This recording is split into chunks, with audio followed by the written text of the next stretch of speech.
Yeah, hi, I'm Robin Hunter. I'm a creative technologist born and raised in Chester. I'd say I'm somewhere sort of between a kind of software developer and a designer. I explore the sort of creative uses of technology. I do a lot of programming and building tools which help people express themselves, and I'm really interested in how we can use design and new technologies to build creative tools and new experiences that people can use to create new things. And really, I'm sort of really particularly interested in the way in which we can build tools that are accessible as possible, be it for beginners, people who have accessibility needs and requirements, and so on. Just like really opening the doors to letting people make art, make music, be creative, and express themselves through technologies. Sure. So a big ongoing project that I am building is called Ocean, which is a simple and fun music making website whereby it gives you all the sort of tools that you need to get started making your own electronic music. It's a little sequencer, and you can drag and drop sounds and just start making your own little beats. On a really old laptop, on your phone, old tablet, trying to open up music making for as many people as possible, not just people who have music studio equipment and stuff. And that's also a collaborative website, so you can send the link to each other and then just start jamming. Other projects that I've worked on, I did a big project with, I worked on a big project redesigning ACAT, which was the assistive technology toolkit created for Stephen Hawking. And me and a team that I worked with created a new spherical keyboard for people to use with their eyes. So it's like an eye tracking interface. So we were exploring UI design for eye tracking and how you can reduce eye strain.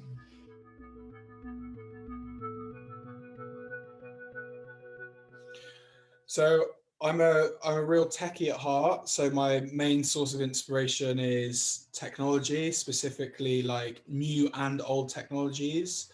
And a big thing that inspires me creatively is how we can build tools that we imagine people using in one way, but in actual fact, people use them to do completely other things or push them to the limits.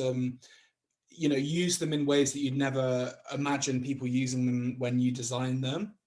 That inspires me greatly, and just seeing people use the tools that I've built in different ways and to create new things is something that really, that's my main source of inspiration.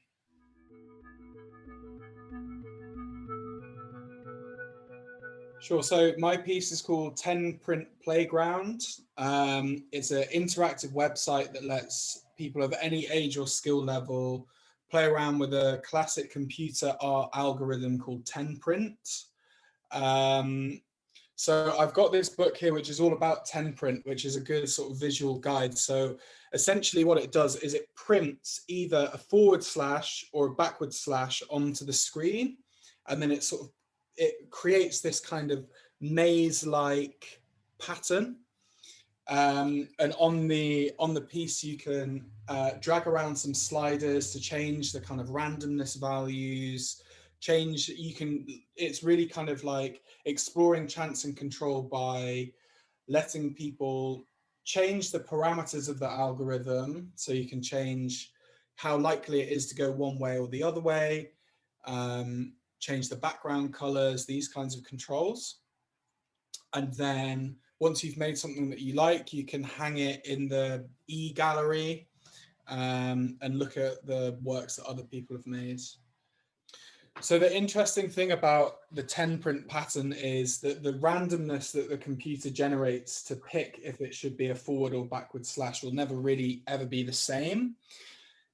And it's kind of like it's like flipping a coin over and over. So it could be forwards or backwards, forwards or backwards.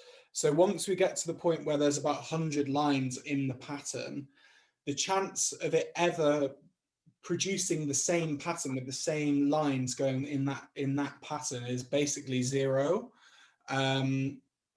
So every time you run it, you're making something completely unique, and the chances of anyone ever producing it in that exact same formation is almost zero. So there's a real sort of chance element to it. But then we can control overall, like the overall aesthetic of the piece. We can change the colors, the randomness. There's like a chaos slider, so it all kind of like falls out of the grid. So every time you run it, it makes something different, but all of the patterns look the same because they adhere to this same algorithm, which is either it's a forward slash or a backward slash.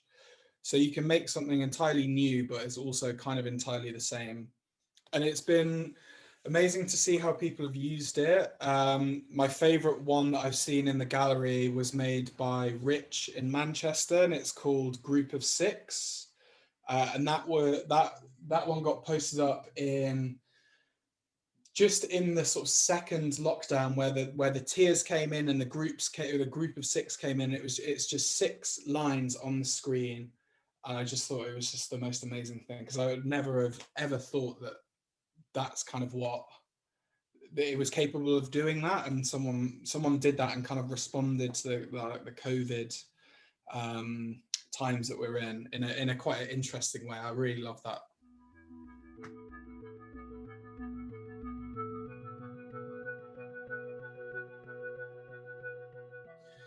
Yeah, I think it's really vitally important for the local area for a lot of different reasons, really.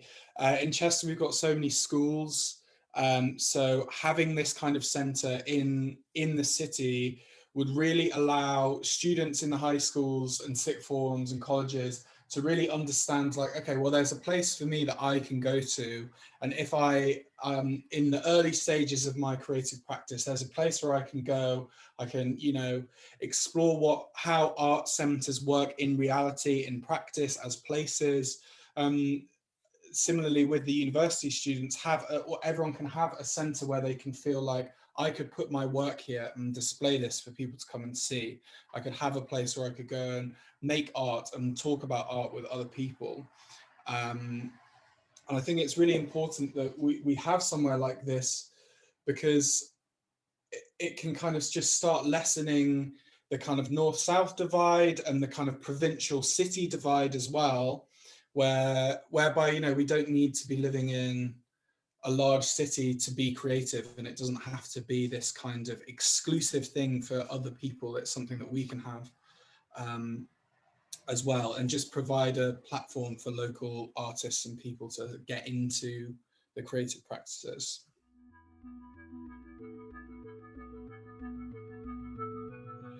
So you can check out my portfolio, which we'll put the link in the description, which explores all my different projects. And I'm starting a little blog on there to talk about my thoughts about technology, design and art, and how all those things play together. And yeah, I think that's probably the best place.